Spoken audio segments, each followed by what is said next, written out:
बच्चों कैसे हैं आप सभी लोग। मुझे उम्मीद है कि आप लोग बहुत अच्छे से होंगे। तो चलिए देर न करते हुए वीडियो को शुरू करते हैं। वीडियो को शुरू करने से पहले अगर आप चैनल पर पहली बार आ रहे हैं तो चैनल को सब्सक्राइब करें और बेल आइकन को दबाना ना भूलें। तो चलिए वीडियो को शुरू करते हैं। यहाँ पर देखेंगे नवोदय प्रवेश परीक्षा जो कि 2025 में जो एग्जाम आप लोगों का होने वाला है, इसमें कुछ ऐसे इंपॉर्टेंट प्रश्न हैं जो कि आपके एग्जाम में आने वाले हैं। तो उन्हीं प्रश्नों को लेकर आए हैं। तो चलिए प्रश्नों को सॉल्व करते हैं, देखते हैं कि किस प्रकार के प्रश्न आपके एग्जाम में पूछे जाते हैं। जैसा कि आप देखेंगे यहाँ पे प्रश्न नंबर 1 है, कह रहा है उस बक्से का आयतन क्या है जिसकी प्रत्येक कोर 3 मीटर लंबी है।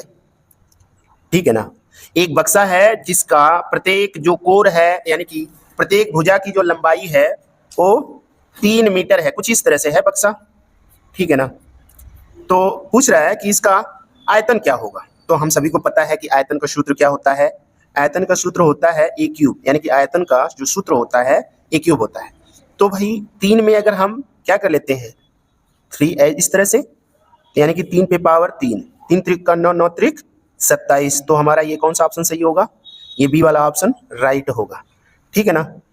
प्रश्न नंबर 2 पर ध्यान दीजिए। यहाँ पे कह रहा है एक आयत की लंबाई और चौड़ाई क्रम से 15 और 7 सेंटीमीटर है, उसका क्षेत्रफल क्या होगा। आयत का क्षेत्रफल बराबर होता है लंबाई गुणे चौड़ाई। तो लंबाई कितना है 15 है, चौड़ाई कितना है 7 है, 15 सत्ते कितना होता है 105। तो 105 यहाँ भी दिया, 105 यहाँ भी दिया है। तो हम सभी को पता होना चाहिए कि क्षेत्रफल का जो मात्रक होता है वर्ग होता है। ठीक है ना। तो 100 क्या हो जाएगा 105 सेंटीमीटर स्क्वायर। ठीक है ना, ये वाला हमारा ऑप्शन सही होगा। इसी तरह से प्रश्न नंबर 3 देखिए ध्यान से, कह रहा है प्रथम 10 विषम संख्याओं का औसत क्या होगा। तो हम और 13 14 15 हो गया, 15 के बाद 16 17 हो गया। तो 1 2 3 4 5 6 7 8 9 और एक 19 हो गया। ठीक है ना। और बटा में कितना हो जाएगा, औसत बराबर पदों का योग बटे पदों की संख्या। तो कितने संख्याएं होंगी 10। ठीक है ना। तो आप इसको जोड़ लीजिए। तो 19 1 20 और ये भी 20, ये भी 20, ये भी आपका 20 और ये भी 20। तो कितना हो गया 20 के 20, 20 दूना 40, 20 तिया 60, 20 चौका 80, 20 पच्चे 100, टोटल 100 हो जाएगा। और बटा में 10 से भाग दे दीजिए। तो इसका औसत कितना निकलेगा 10। तो ये वाला हमारा ऑप्शन सही होगा। ठीक है। इसी तरह से हम देखेंगे प्रश्न नंबर 4, एक बस 2 घंटे में 60 किलोमीटर दूरी चलता है तो वह 30 मिनट में कितनी दूरी जाएगा। तो जाहिर सी बात है 15 किलोमीटर जाएगा। कैसे जाएगा भाई, 2 घंटे में 60 किलोमीटर जाता है तो 1 घंटे में 30 किलोमीटर जाएगा और आधे घंटे में 15 किलोमीटर जाएगा। इस तरह से सी वाला ऑप्शन सही होगा। आ जाते हैं प्रश्न नंबर 5 पर। प्रश्न नंबर 5 यहाँ पे कह रहा है कि 60 और 72 के महत्तम समापवर्तक और लघुत्तम समापवर्तक का गुणनफल बराबर होगा, यानी कि किसके बराबर होगा यहाँ पर। तो हमें क्या करना है, दोनों संख्याओं का जैसे लैसे गुणे में से हम सभी को पता है LCM गुणे HCF बराबर पहली संख्या गुणे दूसरी संख्या, यानी कि इन्हीं दोनों संख्याओं का अगर हम गुणा कर लेते हैं तो उसके LCM और HCF के गुणनफल के बराबर होता है। ठीक है ना। तो इनमें से कौन सा ऑप्शन सही होगा, ये वाला हमारा ऑप्शन सही होगा। ठीक है 100 के, क्योंकि यही लड़कों की संख्या है। तो क्या करेंगे 5 5 25, 5 हो गया, 5 9 45। तो कितना आ गया x बराबर 45। तो इससे क्या समझ में आया, इससे यही समझ में आया कि जो है टोटल कितने लोग हैं 4500।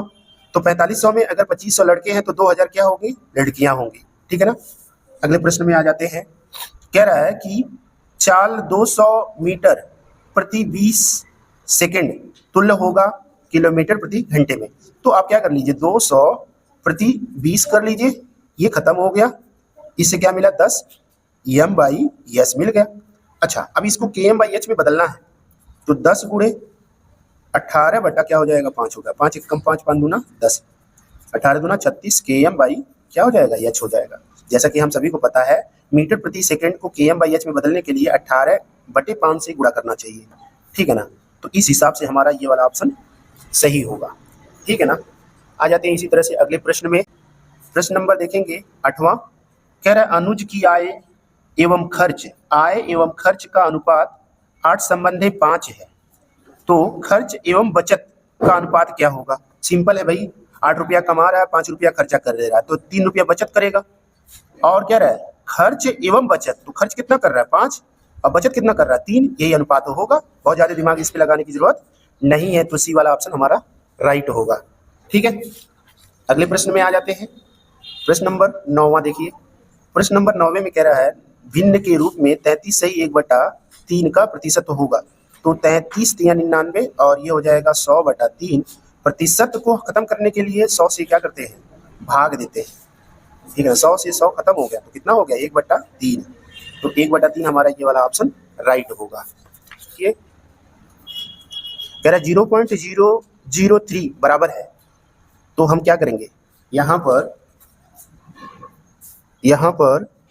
0.003 और जितना अंक रहे 3 बटा क्या कर लीजिए 1 2 3 इतना कर लीजिए, यही हमारा ऑप्शन सही होगा। ठीक है ना।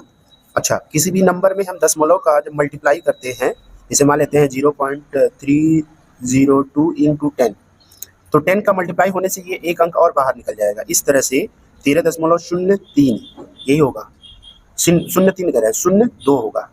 तो ये हमारा कौन सा ऑप्शन सही होगा, ये वाला हमारा डी वाला ऑप्शन राइट होगा। प्रश्न नंबर 12वां देखिए।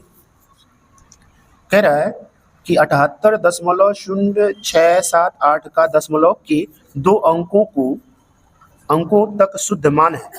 ठीक है ना। तो देखिए 78.0678 है, 2 अंक तक लिखना है, तो भाई ये 5 से ज़्यादा है। तो जब भी 5 से ज़्यादा हो तो इसमें एक नंबर इंक्रीज हो जाता है, यानी कि 78.07 हो जाएगा। ये वाला हमारा ऑप्शन सही होगा। ठीक है ना। अगले प्रश्न में आ जाते हैं। प्रश्न नंबर 13वां देख लीजिए।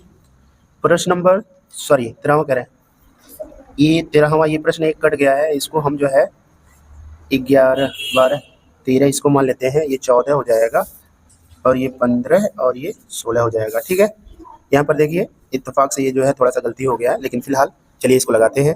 क्या लिखा हुआ है 425 माइनस 125 भागा 25 गुणे 6 प्लस 37। ठीक है ना। तो क्या करेंगे 125 में अगर हम 25 से भाग दे दें तो 25 6 का 25 5 125, तो 425 माइनस ये देखो ये 5 हो जाएगा इसकी जगह पे, तो 5 6 का 30 हो जाएगा और प्लस क्या हो जाएगा 37 हो जाएगा। तो क्या करेंगे 37 में से 30 निकाल लेंगे तो 7 बचेगा, वही 7 जोड़ लेंगे 7 5 12 यानी कि 32 432, ये वाला हमारा ऑप्शन सही होगा। ठीक है ना। आगे आ जाते हैं प्रश्न नंबर 14 में। प्रश्न नंबर 14 में देख लीजिए आप। कह रहा है कि निम्नलिखित दंड चार्ट एक चित्रकार के पास जानकारी के चित्रों की संख्या दर्शाया है। दंड चार्ट का अध्ययन कर प्रश्न का उत्तर दीजिए। ठीक है, यहाँ पर देखेंगे सिंहों की संख्या से हिरण की संख्या कितना प्रतिशत अधिक है।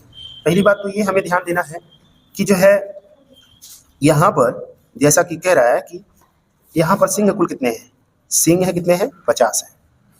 ठीक है ना। अच्छा, हिरण कितने हैं 125 है। तो पहले इसका अंतर निकाल लेते हैं, तो 100 अंतर जब निकालेंगे तो ये 75 आ जाएगा। ठीक है ना, कितना आ जाएगा 75।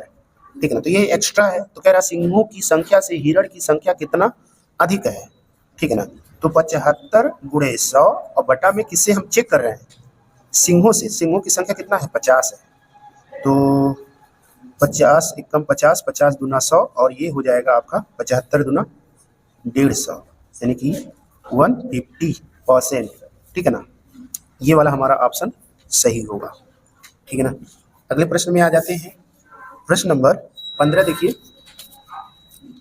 प्रश्न नंबर 15 यहाँ पर देख पा रहे होंगे क्या लिखा हुआ है। कह रहा है कि एक व्यक्ति अपनी आय का 25% बचाता है। यदि वह प्रतिमाह 3000 रुपये की बचत करता है तो उसकी मासिक आय कितनी है। ठीक है ना, तो कितना हो गया भाई, मान लेते हैं वो धन कितना होगा x होगा, x रुपया कमाता है, x का 25% बराबर कितना है 3000 रुपये के है। तो हमें करना क्या है x गुणे 25 अब बटा 100% को खत्म करने के लिए अब बटा इसके बराबर कितना हो जाएगा 3000। 25 एकम 25 25 चौका 100 4 तिहाई 12, तो कितना रुपया कमाएगा 12000 रुपया। ठीक है ना, तो ये हमारा ऑप्शन सही होगा। ठीक है ना। 16वें प्रश्न में देखेंगे जो कि आखिरी सवाल है। यहाँ पे कह रहा है एक व्यक्ति 25 रुपये प्रति दर्जन से 10 दर्जन पेन खरीदता है। तो 24 गुणे 10 बराबर 240 रुपये का पेन खरीदता है और उसे 36 रुपया प्रति दर्जन से बेच देता है, यानी 36 गुणे 36 रुपये प्रति दर्जन के हिसाब से बेच देता है। तो खरीदता है तो 10 दर्जन खरीदता होगा ना, तो 300 कितना हो जाएगा 60। तो 360 में से 240 घटा लीजिए, देखिए कितना आ रहा है, ठीक है ना। ये आ गया 120 रुपया, ठीक है ना। तो 120 रुपया क्या कर रहा होगा ये, इसका लाभ होगा कि हानि होगा बताइए। यहाँ पर 24 का खरीद कर 36 में बेच रहा है तो फायदा ना होगा, तो कितने का फायदा होगा, 120 रुपये का लाभ होगा, ठीक है ना। इस तरह से हमारा ये वाला ऑप्शन सही होगा। वीडियो आप सभी लोगों को कैसा लगा, मुझे उम्मीद है कि आप लोगों को बहुत अच्छा लगा होगा। Thank you so much, bye bye.